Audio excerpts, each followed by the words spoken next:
ज्ञान के तरफ हर कोई नहीं बढ़ता है, हर कोई तो भेड़ चाल चल करके मर जाता है। बात समझ में आ गया? घर में अगरबत्ती जला दिए, फोटो घुमा दिए, अब इसी को लोग सब कुछ मान लेते हैं, कथा कहलवा दिए, यज्ञ करवा दिए, तो लोग इसी को समझते हैं कि बस हम मुक्त हो जाएंगे, और अपने कर्तव्य को पूरा कर दिया, बाल बच्चे पैदा किए, उनकी शादी कर दिए, पढ़ा लिखा दिए, घर बना दिए, तो लोग इसको कहते हैं कि ये सफल जीवन है। क्या आप लोग इसको सफल जीवन मानते हो? ये बताइए, एक पक्षी, एक चिड़िया है, ताड़ के पेड़ पे दिखाई देती है, वो इतना अच्छा घोंसला बनाती है कि दुनिया का सबसे बड़ा इंजीनियर वही है, उसके जैसा इंजीनियरिंग तो कोई कर ही नहीं सकता, इतना ज़बरदस्त घोंसला बनाती है वो।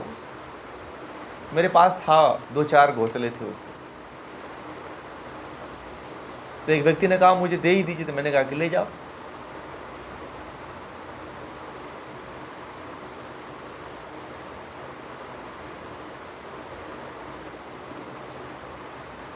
तो दुनिया का सबसे बड़ा, हाँ बहुत अच्छी बात है, तो दुनिया का सबसे बड़ा इंजीनियर है वो भी बनाता है, तो आप में उसमें क्या अंतर है? वो भी बच्चा पैदा करता है, वो भी अंडे सेता है, वो भी चिड़िया से चिड़िया उत्पन्न करता है, अंडे से चिड़िया उत्पन्न करता है। तो जिस तरह से आप ये समझते हो कि मेरा कर्तव्य पूरा हो गया, मैं अपने कर्तव्य को पूरा कर लिया, तो ये आपका कर्तव्य पूरा नहीं है। जीवन में 4 स्तंभ बताए गए, धर्म, अर्थ, काम, मोक्ष। ये 4 पुरुषार्थ हैं, और इन 4 पुरुषार्थों को जब तक आप नहीं अपने जीवन में उतारते हो, तब तक आपका जीवन सफल नहीं है। ठीक है?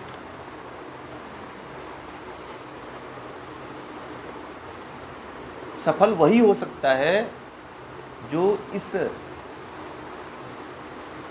जीवन को जीते हुए धर्म के तरफ, अर्थ के तरफ, काम के तरफ और मोक्ष के तरफ अग्रसर होता है, उसी का जीवन समझिए कि सफल है।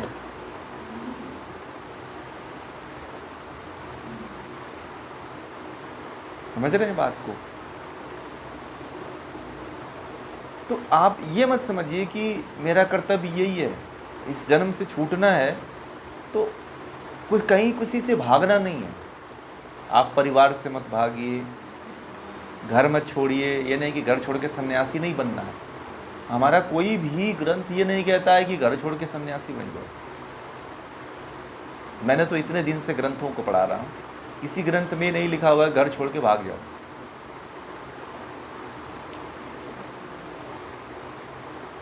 हमारे जितने भी ऋषि मुनि हुए हैं, ब्रह्मा से लेकर जैमिनी पर्यंत तक जितने भी ऋषि हुए हैं, सारे के सारे गृहस्थ थे, और गृहस्थ में रह करके ही उन्होंने मुक्ति प्राप्त किया। और हम मुक्त हों, इसके लिए उन्होंने ज्ञान भी हमें दिया।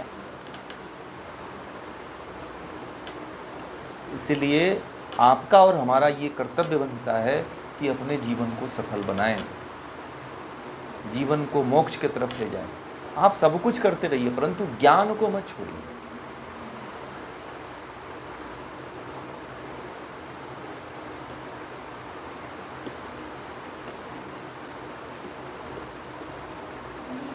ठीक है?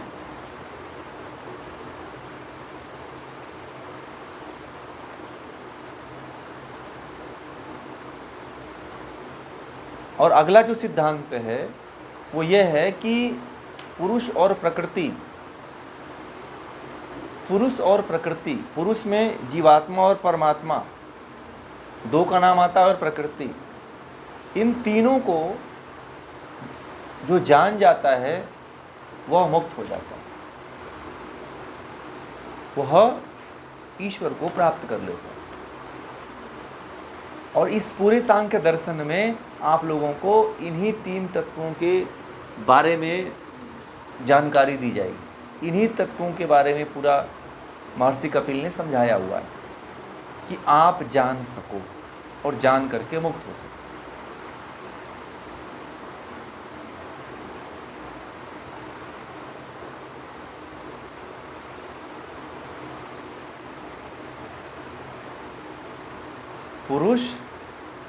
पुरुष में जीवात्मा और परमात्मा दो ऐसे,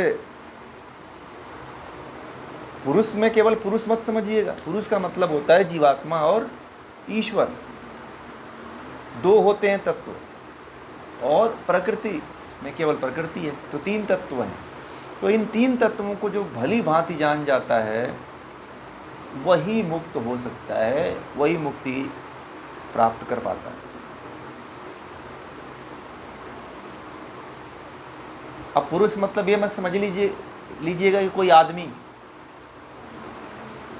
और प्रकृति का मतलब आप लोग यही समझते हो ना कि जो पेड़ पौधे दिखाई देते हैं, हरियाली दिखाई देती है, जंगल दिखाई देता है, नदी तालाब दिखाई देता है, यही प्रकृति है। आप लोग तो यही जानते हो ना प्रकृति को, हैं?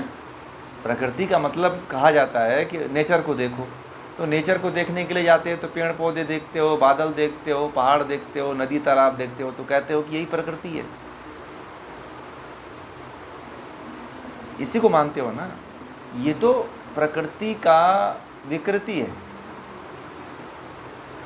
ये मूल प्रकृति के विकार हैं ये, ठीक है? ये मूल प्रकृति जो है उसके विकार हैं ये।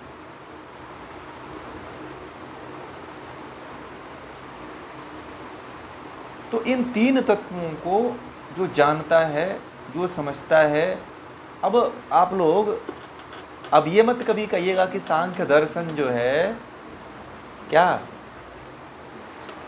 सांख्य दर्शन द्वैतवाद को मानता है। सांख्य दर्शन द्वैतवाद है क्या? बताइए।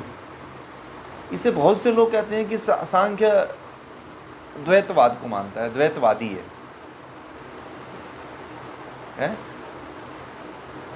और लोगों को भटका देते हैं लोग। हाँ,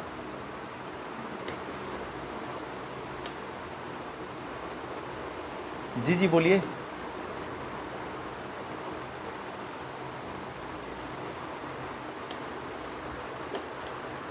हाँ, पुरुष का अर्थ नहीं पता है, और सबसे बड़ी बात है कि लोग अर्थ का अनर्थ भी कर दिए हैं ना। अर्थ का, जैसे कि एक शब्द का कहते हैं विद्वान लोग कि संस्कृत में एक शब्द के 10 अर्थ निकलते हैं। तो आप लोगों को पता है, एक मैक्स मूलर हुआ, मैक्स मूलर ने वेदों की व्याख्या किया तो उसने अर्थ का अनर्थ कर दिया। अब हमारे शास्त्रों में उड़द को मांस कहा जाता है, ठीक है? तो उसने जो है ये लिख दिया कि हिंदू लोग जो है मांस खाते थे। भाई उड़द तो खाते ही हैं, उड़द को मांस कहा जाता है। तो उसने ये लिख दिया कि हिंदू मांस खाते थे। अब आप लोगों को हठ प्रदीपिका में बताए थे कि गौ मांस का अर्थ क्या होता है, और भी वेदों में भी आया गौ मांस किसको कहते हैं, ठीक है? तो उसको अर्थ का अनर्थ कर देते हैं लोग, किसी भी शब्द को लेकर के अर्थ का अनर्थ कर देते हैं लोग, उल्टा का सीधा बता देते हैं, समझ रहे? इसीलिए हमारे ग्रंथों का, हमारे धर्म का पतन हो रहा है। आज इतना बड़ा आडंबर फैल गया है कि सच्चा ज्ञान लेने के लिए पढ़ा लिखा इंसान भी भागता है। मैं पहले भी ये बात कह चुका हूं कि आपका ही बच्चा, जिस पूजा पाठ को आप करते हो वह उससे बहुत दूर भागता है। उसको पता चल जाता है कि ये अध्यात्म नहीं है, उसको भी पता चल जाता है।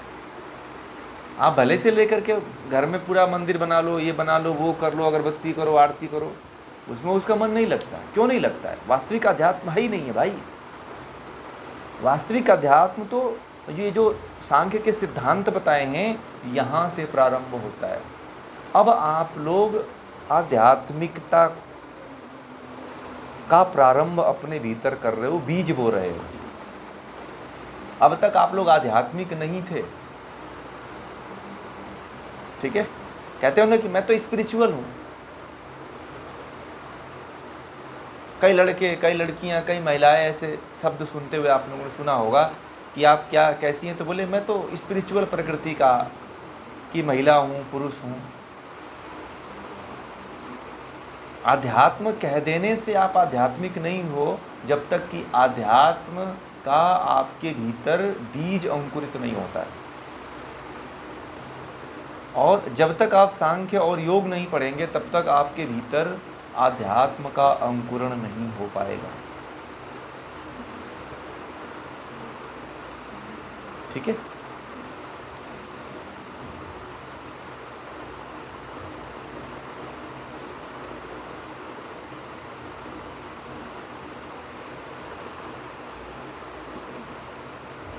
तो सांख्य दर्शन के कुछ मुख्य सिद्धांत रहे, जिन सिद्धांतों पे सांख्य दर्शन को हम लोग पढ़ेंगे, जानेंगे। ठीक है। और समझ करके अपने जीवन में इसको उतारने का भी प्रयास करेंगे। ऐसा नहीं है कि केवल हम पढ़ते जाएंगे, ऐसा मत करिएगा। आप अपने जीवन में जो बताई जाती हैं बातें, उस पे आप चिंतन करिएगा, मनन करिएगा, निधिध्यासन करिएगा। क्या सही बातें हैं, क्या गलत बातें हैं, अपने मन से भी इसका चिंतन करिएगा कि ये जो बातें कह रहे हैं वो क्या सही है, क्या जो शास्त्रों में लिखा हुआ है क्या वो सही है क्या। अगर सही है तो फिर अपनाइए इसको, अपना करके फिर अपने जीवन में आगे बढ़िए। और ये तो अपनाना ही पड़ेगा क्योंकि ये तो वेदों से आया हुआ है, और वेद को कहते हैं कि ईश्वरीय पुस्तक है, ईश्वर ने इसको रचा है। और बड़े सौभाग्य की बात है कि वेदों का सबसे प्रमुख शास्त्र और सबसे पहला शास्त्र यदि कोई पढ़ा जा रहा है तो वो सांख्य दर्शन पढ़ाया जा रहा है। पहला शास्त्र